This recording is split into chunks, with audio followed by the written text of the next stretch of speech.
I will invite President Biden to the Oversight Committee to provide his testimony and explain why his family received tens of millions of dollars from foreign companies with his assistance. We need to hear from the president himself. Yet the same people preaching this mantra know better. They continue to lie directly to the American people without hesitation and remorse. Rep. Dan Goldman and Jamie Raskin, both lawyers, and Mr. Goldman, a former prosecutor with the SDNY from New York, will continue to lie today in this hearing and then go straight to the media to tell more lies. Mr. Bobulinski, who's the big guy? Joe Biden. Are you sure about that? Because when Jordan, Joe Biden. You sure?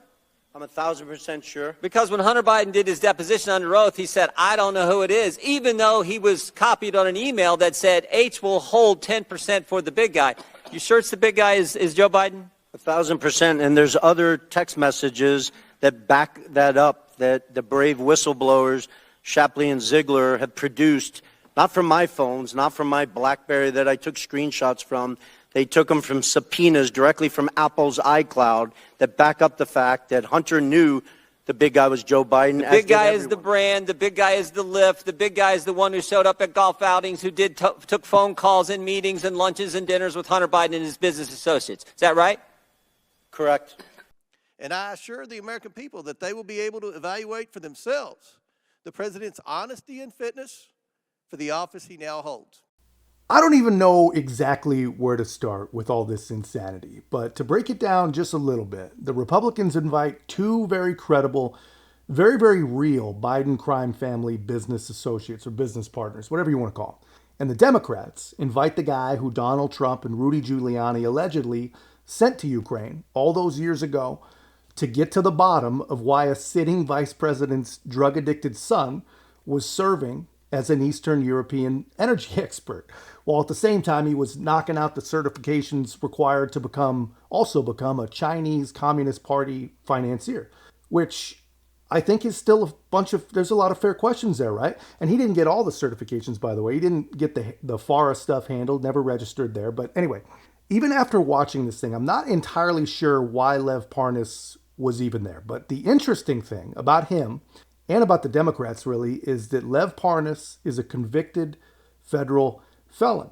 And he was sentenced to, I think, 20 months for fraud. I think he did about 4, so there's some interesting things there.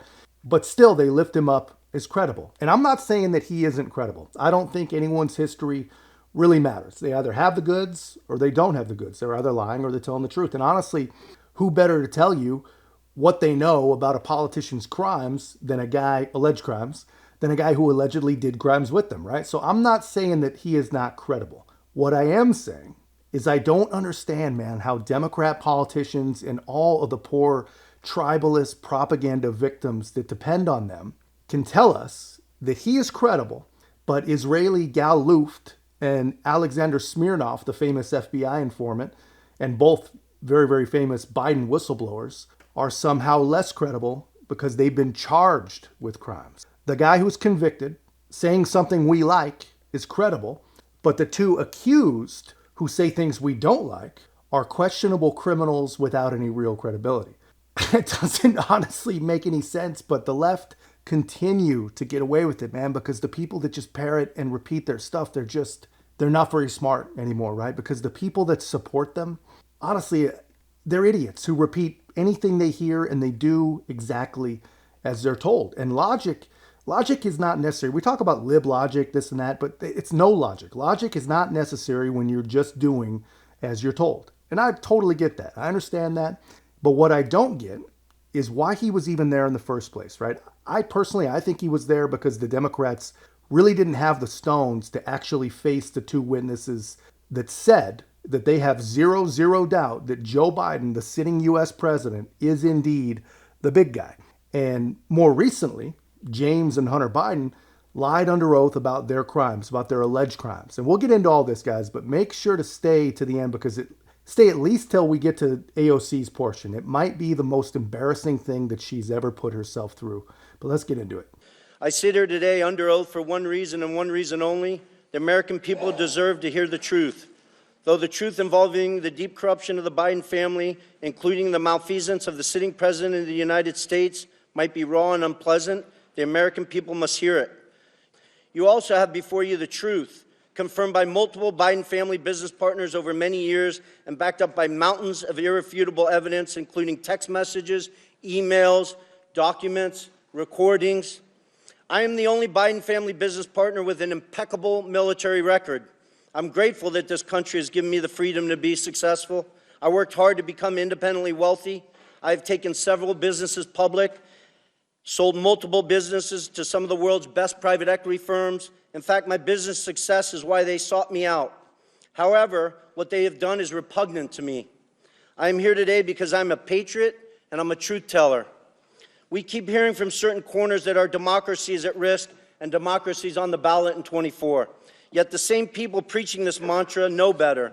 They continue to lie directly to the American people without hesitation and remorse. Parnas, they probably did the math and they recognized that they wouldn't be able to play their usual scorched earth credibility killing games. This guy, Bobulinski especially, is too smart. I mean, the guy's got an impeccable record and the guy's got the goods, allegedly.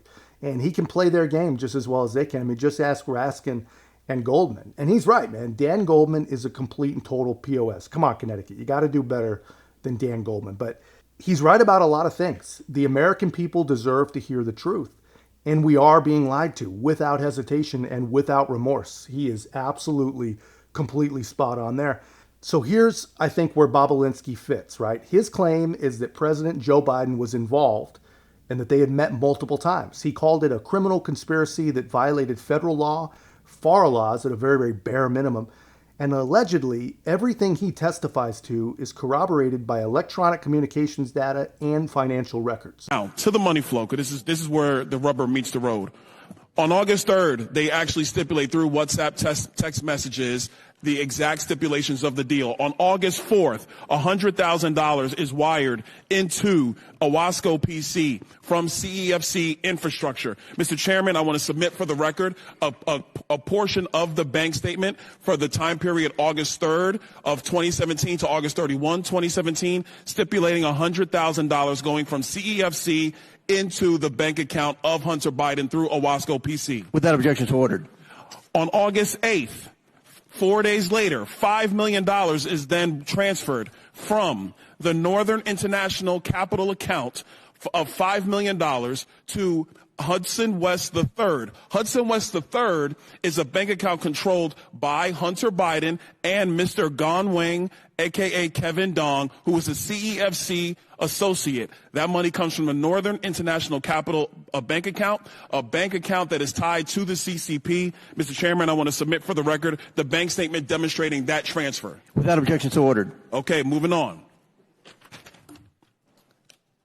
On August 8th, the same time period, there is a wire transfer of $400,000 to Owasco PC from the Hudson West III bank account. That $400,000, Mr. Chairman, I have the transfer records in the bank accounts from the August time period. I want to submit that for the record. Without objection, so ordered. Now, here's where the fun stuff comes in, everybody, and I got a minute to do it, so we're going to get this done. On August 14th, there is $150,000 that is transferred from Owasco PC, which is controlled by Hunter Biden, to Lion Hall Group, which is controlled by James Biden. I have the records here, Mr. Chairman, of the $150,000 that has gone to Lion Hall Group from Owasco PC. I want to submit that for the record. Without objection, so ordered. On August 28th, and I believe we have a screenshot for everybody in the room. On August 28th, Mr. Chairman, we have the withdrawal ticket from Lion Hall Group that is signed by Sarah Biden, who is the wife of Jim Biden, for $50,000 to withdraw from Lion Hall Group. I want to submit that withdrawal receipt for the record. Without objection, so ordered. On September 3rd, on August 28th, actually, Mr. Chairman, we have the deposit reference into Sarah Jones Biden's account on the same day she withdrew it from Lion Hall. I want to submit that. Without objection, to ordered. Last document. On September 3rd, 2007, from Sarah Biden's own personal account, there is a check that is written to Joseph Robinette Biden, Jr., the President of the United States today, for $40,000, signed loan repayment. A loan repayment, by the way, that Joe Biden's own personal accountant, Mr. Eric Schwerin, has no record for. I want to submit that for the record, Mr. Chairman. Without objection, so ordered. To the members of the committee, it is clear that the source of this money came from CEFC, and that CEFC is a company that is directly linked to the CCP and actually the chairman of the CCP, the chairman of the Chinese Communist Party, Chairman Xi Jinping. With that, I yield.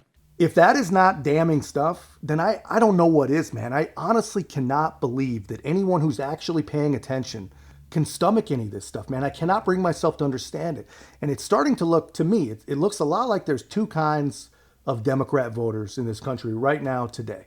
The kind that doesn't raise hell about any of this stuff because they're just not informed, and what little they do know about it or hear about it, they really do believe that it's just some sort of Republican political hit job. I get that. I mean, that'd be easy line to draw, right? But then there's the other kind, the kind that knows exactly what's going on, understand what all this means and understands where it all leads, but just does not care. And they don't maybe personally condone it, but they cannot bring themselves to care because he's their guy, their mistake. Joe Biden is their mistake. And if they do start to care, that Donald Trump is just waiting in the wings, and even a corrupt meat puppet is better than a MAGA cult leader, if you ask these people. I think this is what these people choose to believe. But, that's the voter. That's the base. I get it. They've been coerced, they've been trained, they've been propagandized. I kind of get that. But how can these Democrat members of Congress, man, who swore an oath to the Constitution and an oath to this country, not to a party, not to a president, but to us, man, to the country, how can they so willfully throw all of that away on just tribalist politics, man? How can they go to sleep at night after protecting this stuff, man? And I'm going to keep going, guys, but make sure, help this channel grow. Hit the like button so we can subject more and more people to this message. And Mr. Chairman, I'd like to enter for the record an article from today's Daily Beast entitled "Texts Reveal More Russia Ties for Key Anti-Biden Witness Bobulinski." Okay, Daily Beast, without objection. That there were 5 partners: Hunter Biden, Jim Biden, Rob Walker, James Gilliar, and you. Each owned 20%. Well, they didn't each own, their LLCs owned it, which is a material difference. Do you see Joe Biden or an LLC related to Joe Biden on this? I don't know if Joe Biden owned any of Jim Biden's LLC or Hunter Biden's LLC. I'll leave that up to the committee. Okay. On the American people. But after turning over every stone and going down every rabbit hole, including interviewing Viktor Shokin and Zlochevsky, the owner of Burisma, did you ever find the smoking gun or any evidence that Donald Trump was looking for to paste on Joe Biden? On the contrary, Representative Raskin, not only did we keep hitting dead walls and not finding the smoking gun, but we kept running into sources of the information that was coming out of Russia. Today, I ask you to consider the following. In nearly a year traveling the world and interviewing officials in different countries, I found precisely 0 evidence of the Biden's corruption in Ukraine. No credible source has ever provided proof of criminal activity, not the FBI, CIA, nor the NSA. No respectable Ukrainian official has ever said that the Biden did anything illegal, including former President Poroshenko and former Prosecutor General Yuri Lutsenko. Even when CEO of Burisma, Mykola Zlochevsky, was offered a deal by Rudy Giuliani in exchange for information on the Bidens, he provided none, because there is none. The only information ever pushed on the Bidens in Ukraine has come from one source, and one source only: Russia and Russian agents. The impeachment proceedings that bring us here now are predicated on false information spread by the Kremlin. Yeah, I mean, all empty, all misleading, all untrue, unhelpful, truth-killing nonsense. I mean, they are actively selling their souls to protect an allegedly corrupt, mentally struggling president and his completely and totally degenerate family, like damn near every single one of them. And why, man? I honestly, I just don't get it. They really do not care about truth. And if you thought that those people were bad, man, AOC unleashes a performance for the freaking ages. I have a quick question. Simple. Is it your testimony today that you personally witnessed President Joe Biden commit a crime? I believe the fact that he was sitting with me while I was putting together a business deal. Did you witness the president commit a crime? Is it your testimony today? Yes. And what crime Have you witnessed? How much time do I have to go through it? It is simple. You name the crime. Did you watch him steal something? Corruption statutes, RICO and conspiracy. What is it? What is the crime, sir? At this moment, she's probably thinking, this was not a smart question to ask. But now she's in too deep, man. She can't take it back now. But you have to understand, why she asked it. The Democrats, some of them at least, actually believe, and they expect that the American public is dumb enough to also believe that millions and millions of dollars flowing to just about every single Biden family member from just about every unfriendly corner of the world, plus text messages of Hunter and Joe strong-arming Chi-Coms, photographs, phone calls, voicemails, emails under real names, government emails under fake names, who knows how many shady offshore tax shelters. They expect people to believe that none of that means anything. That is all evidence of nothing. And unless someone actually saw him pull the trigger, there is nothing. They believe this. Specifically. You asked me to answer the question. I answered the question. No. RICO, you're obviously not familiar with. Corruption Excuse me, sir. Excuse me, sir. Excuse me, sir. RICO is not a crime. It is a category. So RICO actually is a crime. And if you're paying attention at home or you want to look it up at home, 18 USCA 1962 if you want to look it up. But essentially, if people are operating as a group, like Hunter, Joe, Frank, Jim, and others allegedly were, if any of them violated federal law in the furtherance of what that group was doing, the government doesn't need to prove that Joe, in this example, agreed with the other conspirators. They don't even need to prove that he knew all the other conspirators or even had full knowledge of all the details of the conspiracy. That is what RICO is. So basically, RICO is a complete and total trick bag, tailor-made to allow governments to completely screw any one of us. And I've said this in a lot of the Trump videos. Our federal government has 23,000 pages of 3,000 statutes that they can use to ruin anyone they want at any time. So I promise you, there are crimes here. Like any good communist or Democrat will tell you, show me the man and I'll show you the crime. Now, all that said, I like AOC's version a lot better. Someone better get down to Georgia and tell them, Trump's a free man. AOC says RICO is not a crime. What is the It's a category of crimes that you're then charged You under have charges. A long 100. You have charges. Sir, please want me to name the exact statute under RICO? Yes. Well, it's funny. In this committee room, everyone's not here. There's over 18 All right, sir, I reclaim my time. lawyers that went to law school. I reclaim my time. You guys okay, to thank define you, the sir. I statute reclaim my under time. RICO. Clearly, what we are seeing here today is a continuation of the 15-month saga of the Republican majority lost in the desert. Impeachment 101.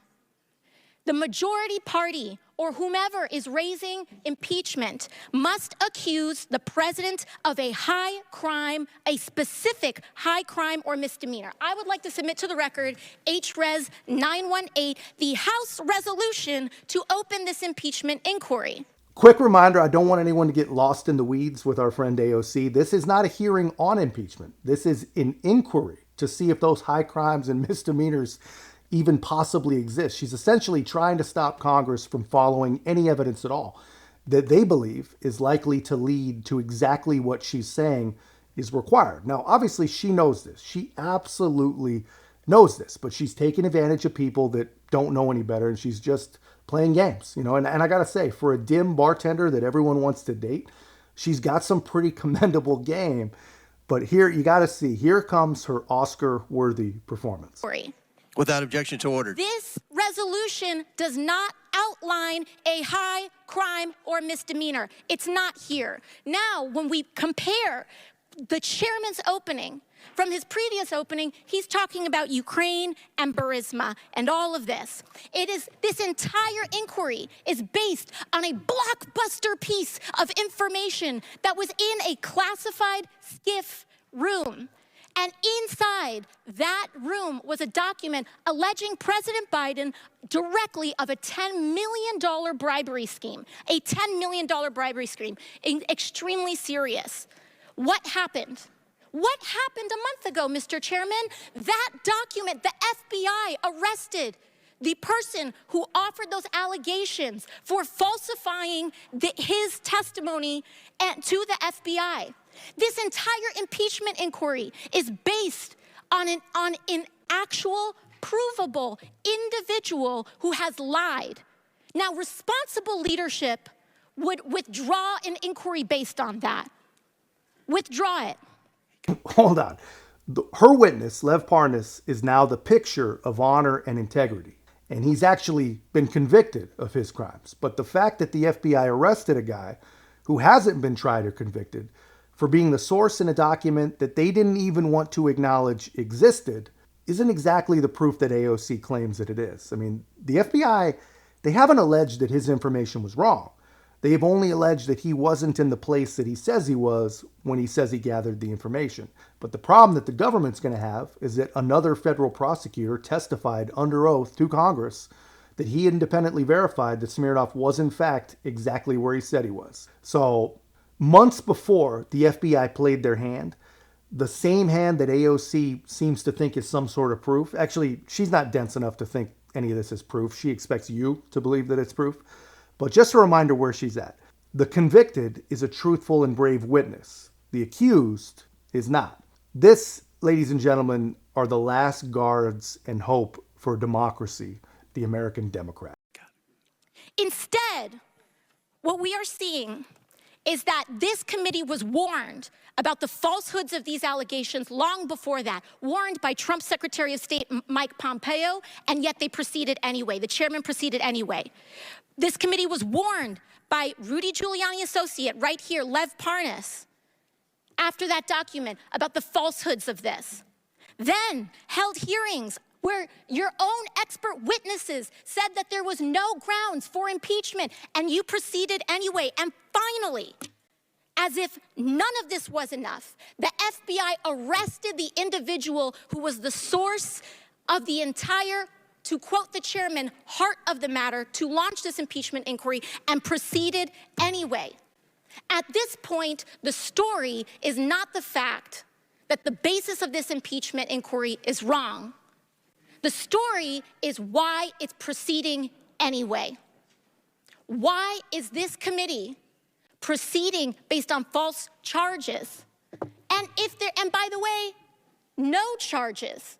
I have yet to hear in the chairman's opening the allegation that they are specifically charging the President of the United States with. I'm hearing about Biden family. I'm hearing about this and that. I am not hearing the specific allegation by this committee. What is it? It's not here. And that is the problem. The story is when this committee knew that they were working with falsified evidence. That's the story.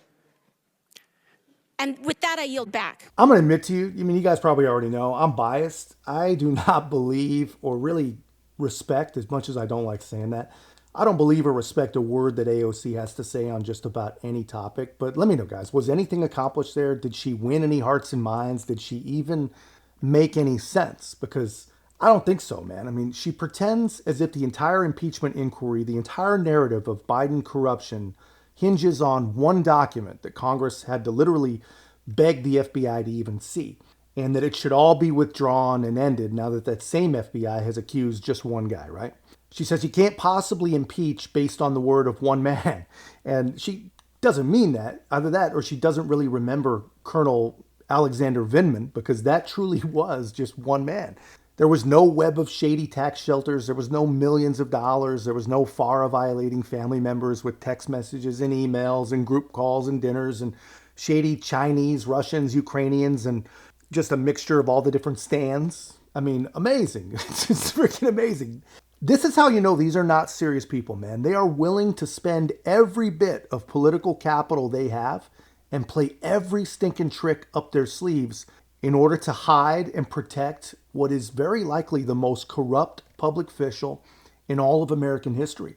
And I still can't figure out why, man. Is it really just for the sake of politics and power? I think that it might be that simple. I think that it really might just be politics and power, because I honestly, and again, I'm biased, but I cannot imagine Republicans doing the same thing for their guy. And I cannot imagine Democrats accepting any of these arguments if it was a Republican in office. I mean, there's just no possible way, which proves yet again, these are not serious people. But luckily, man, there are some serious people doing some good work on our behalf. Now, obviously, I know that I'm biased, and I know that the people who have been fooled by AOC really, really hate Matt Gaetz almost as much as they hate Donald Trump. But I think we at least have to cleanse the palate after watching that insanity. Started to sort of bells and whistles started to go off when Jim Biden used the term plausible deniability. Plausible deniability is the first moment, straight from the lips of Jim Biden, right on the heels of your discussion with Joe Biden, where you start to think, this might not be legit. Correct. And my lawyers at the time could attest to that because I reached out to them saying, listen, I'm a former naval officer. I held a Q security clearance. I couldn't collect. Somebody couldn't take me to dinner for $50. This just does not make sense to me. But you proceed, and then later this thing starts to get a lot uglier. What's the moment you go from, okay, your spidey senses are up, you're analyzing this, to now you know this is a crime that you are bearing witness to? The end of July, when the Biden family put them right front and center in the middle of a $9 billion transaction between the Russian state-owned energy company Rosneft and CFC, a surrogate for the Chinese Communist Party. And was there ever a time in the deals you were involved in where you started to see the money move around the legitimate business enterprise and toward the pockets of the Bidens? Well, the challenge, Mr. Gaetz, with that is at the time they moved the money, right? You guys have the text messages where Hunter Biden shook down Director Zhang, but I was not aware of that. I spent a year asking questions of, this doesn't make sense to me. Where's the money? I stepped in and had lawyers work to dissolve the two entities. I didn't know till years later that they had defrauded me. They had gotten paid all this money and all this craziness. The amount of facts. It just seems pretty simple. This is either a bribe or a business. It was a bribe from the Chinese Communist Party. Guys, there is so much involved in this testimony, man. This guy better thank his lucky stars that these were Bidens and not Clintons, because he does have the goods. And I'll try to do more videos on what Bobulinski had to say and the reaction from both sides, because, man, if this were any other president, if Joe Biden were not a Democrat, I mean, just a few words of this hearing would have been the absolute end, you know. And I think when we watch these things, all these things, you know, when we learn more and more about what actually happened and what is really happening within our government, all the moving pieces, and as we watch the reaction of our fellow citizens and the ease that they are convinced that not only are there no crimes here, but that all of this is normal. Always ask yourself, what if it was Trump? You know, Donald Trump can't make a phone call without impeachments and indictments literally coming out of his ears from every direction. And the Bidens, they can do all of this. You know, they can do essentially anything they want. I mean, that is remarkable stuff, man. I still can't imagine how anyone of any party, anywhere, at any time can accept this stuff. But that's just my take, guys. Let me know your thoughts in the comments. And if you haven't already, make sure to like, comment, subscribe. Most importantly, share the channel. I'll see you in the next one.